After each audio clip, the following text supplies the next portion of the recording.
अस्सलाम वालेकुम रहमतुल्लाहि बरकातुहू। आज की हमारी इस ऑनलाइन क्लास में मैं एक बार फिर से आप सभी स्टूडेंट्स का इस्तकबाल करती हूँ।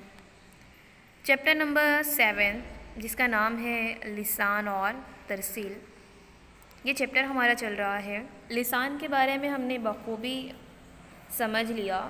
लास्ट सेशन तक के हमने उसमें डिस्कस किया कि लिसान होता क्या है, इसका कॉन्सेप्ट हमने समझा, उसकी खुसूसियात, कौन कौन से उसूल हैं जो लिसान के ऊपर मीन्स लिसान हम सीखते हैं तो कौन कौन से सिद्धांत हैं जो उसके ऊपर लागू होते हैं, वो हमने देखा। देन उसी चैप्टर का जो दूसरा पार्ट हम कह सकते हैं तरसील, उसके बारे में हमने लास्ट सेशन में ये देखा कि तरसील किसे कहते हैं। दोनों में फ़र्क है। ओके, लिसान और तरसील दोनों में फ़र्क है। लिसान के बारे में हमने समझ लिया है, लिसान जो हमारी ज़बान के ज़रिए बोला जाता है। अब हमें तरसील को समझना है, तरसील क्या है। और मैंने आपको समझाया था कि हम जब दो लोगों से बात करते हैं, जो बीच का प्रोसेस होता है वही कहलाता है तरसील, कम्युनिकेशन। गुजराती में से कहेंगे प्रत्यायन। लास्ट सेशन में हमने ये समझा कि तरसील की तारीफ़, एक बार रिपीट कर देती हूँ। तरसील की तारीफ़, तरसील के मानी होते हैं इशारात या पैगाम को भेजने और हासिल करने का अमल। ठीक है, पैगाम को भेजने और हासिल करने का अमल, जो मुरसिल और मौसल ये दोनों के बीच में जो अमल प्रोसेस होता है वही कहलाता है तरसील, कम्युनिकेशन, प्रत्यायन। तरसील में कम से कम कितने लोग होना ज़रूरी है? तरसील में कम से कम 2 लोगों का होना ज़रूरी है। ओके, एक मुरसिल और दूसरा मौसल, मतलब एक पैगाम भेजने वाला और दूसरा पैगाम हासिल करने वाला। जो भी हम मैसेज या फिर जो भी हम बात पहुंचाए वो सामने फ़र्द जो हो उस तक पहुंचना चाहिए। इस तरह से तरसील के लिए 2 लोगों का होना लाजमी है। 2 या 2 से अफराद 2 से ज़्यादा भी हो सकते हैं। ओके, चलिए सेशन में हम देखते हैं तरसील की किस्में। इसके बाद हमने तरसील की खुसूसियात भी देखी थी। तरसील की खुसूसियात टोटल 4 थी: मुतहर्रिक, पेचीदगी, निज़ाम की हैयत और इल्लत अमल की हैयत। पेज नंबर 81 पर इसकी थियोरी है। इस सेशन में हम देखते हैं तरसील की किस्में। स्क्रीन का आपको नज़र आ रही है यहाँ पर। तरसील की 2 किस्में हैं, लफ्ज़ी तरसील और गैर लफ्ज़ी तरसील। इसे गुजराती में भी लिख लीजिए। प्रत्यायनना प्रकारो, કેટલા પ્રકાર છે પ્રત્યાયનના? 2। यस, 2 किस्में हैं। लफ्ज़ी तरसील, लफ्ज़ मतलब जिसमें लफ्ज़ों का इस्तेमाल होता है। गुजराती में लफ्ज़ को कहते हैं शब्द, तरसील को कहते हैं प्रत्यायन। तो क्या हुआ? शाब्दिक प्रत्यायन। ओके, अब यहाँ पर है दूसरी सेकंड जो प्रकार है गैर लफ्ज़ी तरसील।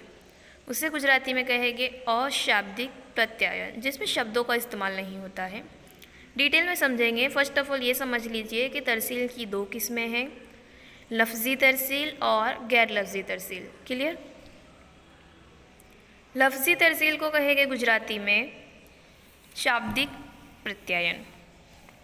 जिस तरसील में लिसान की ज़हनी या तहरीरी इशारात का ख़ास तौर पर इस्तेमाल होता है उसे लफ्ज़ी तरसील कहते हैं। जिस तरसील में लिसान के ज़हनी, हम बोलते हैं वो या फिर कुछ लिख कर देते हैं शब्दों के ज़रिए, वो ये क्या कहलाते हैं? लफ्ज़ी तरसील, क्योंकि इसमें लफ्ज़ों का इस्तेमाल हुआ है। इसमें हुर्फ, रमूज़, औकाफ, दिगर तहरीरी निशानात, हिंदसों वगैरह का इस्तेमाल होता है। जैसे आपको यहाँ पर तस्वीर नज़र आ रही है, ये लोग जब बात करते हैं तो ये शब्दों का इस्तेमाल करते हैं, ये कहलाती है हमारी लफ्ज़ी तरसील। जिस तरसील में लिसान के इशारात का नहीं बल्कि दिगर इशारात का इस्तेमाल होता है उसे क्या कहेंगे? गैर लफ्ज़ी तरसील। ये तस्वीर आपको जो स्क्रीन पर नज़र आ रहा है वो है लफ्ज़ी तरसील की तारीफ़। लिख लीजिए, आपके नोट में नोट डाउन कर लीजिए, क्योंकि ये सवाल आपका 1 मार्क्स के लिए आता है कि शाब्दिक प्रत्यायन एटले शो। तो आपको लिखना है जिस तरसील में लिसान की ज़हनी या तहरीरी इशारात का ख़ास तौर पर इस्तेमाल होता है उसे लफ्ज़ी तरसील कहते हैं, लाइक दिस। ओके, नेक्स्ट है गैर लफ्ज़ी तरसील। जिस तरसील में लिसान के इशारात का नहीं बल्कि दिगर इशारात का इस्तेमाल होता है उसे गैर लफ्ज़ी तरसील कहते हैं। फॉर एग्ज़ाम्पल यहाँ पर आपको तस्वीर नज़र आ रही है, इसमें कोई इशारा, कोई तहरीरी चीज़ नहीं है, कोई लफ्ज़ नहीं है, वो सिर्फ लड़का एक इशारा कर रहा है, ठीक है। और हमारे समाज में हर सिंबल का हम मतलब समझ जाते हैं। इस तस्वीर को देखकर भी हमारे जहन में आएगा कि लड़का हाय बोल रहा है, ठीक है, या फिर वो अपने होने का एक सबूत दे रहा है कि मैं यहाँ पर हूँ, ठीक है। तो इस तरह से कोई तरसील में जिसमें लफ्ज़ों का इस्तेमाल ना हो, सिर्फ इशारात का इस्तेमाल होता हो, वो कहलाती है गैर लफ्ज़ी तरसील। पेज नंबर 81 पर इसकी थियरी है। लफ्ज़ी तरसील में पैगाम के लिए अल्फाज के इंतखाब के अलावा उसकी अदायगी की शिद्दत, आवाज़ का उतार चढ़ाव, बीच बीच में वक्फ़ा वगैरह के असरात भी पाए जाते हैं। किसमें हम बात कर रहे हैं? लफ्ज़ी तरसील में। आमतौर पर शदीद आवाज़ इख्तिलाफ, मुखालिफत, गुस्सा या शिकायत की तरफ इशारा करती है, जबकि धीमी आवाज़ ख़यालात में यकसानियत, तफ़हीम, तस्कीन की तरफ इशारा करती है। ये तमाम मामलात अदा किए गए अल्फाज को मुख्तलिफ़ मानी दे सकते हैं। बासलाहियत अदाकारा सिर्फ मुनासिब लहजे से मुकालमे पेश करके सामईन के साथ किरदार के ख़यालात और जज्बात हूबहू पेश करता है। हमने पहले ही पढ़ा कि हमें बोलना है तो किस तरह से बोलना है। देखा हम लोग ने लिसान को कौन कौन सी गलतियां हैं जो हमारी लिसान को मौसर नहीं बनाती। सिर्फ वही चीज़ें लफ्ज़ी तरसील में आप हम सब बात करते हैं, लेकिन हमारे बात करने का उतार चढ़ाव अलग होता है। कोई हमें गुस्से से बात करे, ज़ोर से बात करे तो हमें समझ में आता है वो गुस्से से बात कर रहा है। कोई बहुत ही धीमे लहजे में बात करे तो हमें समझ आता है कि बात करने में जो लहजा है वही हमें हर चीज़ का मायने बताता है, ठीक है। तो लफ्ज़ी तरसील में भी ये चीज़ें ध्यान रखी जाती हैं। गैर लफ्ज़ी तरसील की अहमियत अंग्रेज़ी कहावत के ज़रिए ज़ाहिर होती है। अफ़आल अल्फाज से भी बुलंद आवाज़ में बोलते हैं। Action speak louder than words, underline कीजिए, action speak louder than words. हमारे इशारात हमारे लफ्ज़ों से ज़्यादा बोलते हैं। कहा जाता है कि जो एक तस्वीर होती है उसमें 1000 लफ्ज़ छुपे होते हैं। एक तस्वीर होती है ड्राइंग की, उसमें 1000 से ज़्यादा लफ्ज़ हमें नज़र आ सकते हैं। 1000 से ज़्यादा लफ्ज़ों वाली बात वो बोलते हैं। तो action speak louder than words, हमारे इशारात, हमारे एक्शन, हमारे वर्ड्स से, हमारे अल्फाज से ज़्यादा बोलते हैं।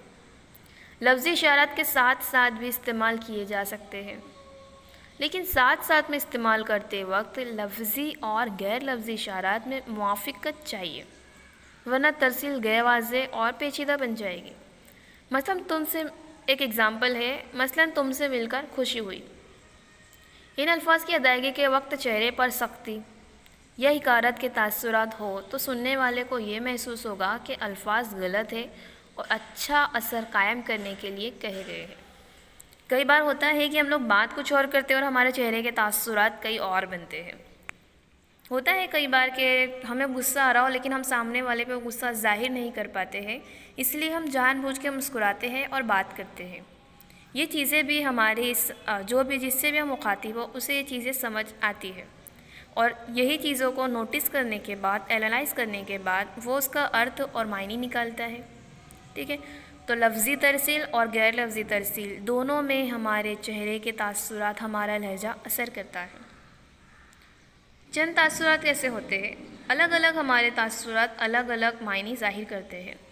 चंद तासुरात और हरकत और सकनात से ये ज़ाहिर होता है कि फ़र्द को मुखातिब फ़र्द में दिलचस्पी है, उसके लिए हरारत महसूस करता है। लेकिन चंद तासुरात और हरकत और सकनात फ़र्द के नापसंद या हिकारत को पेश करता है।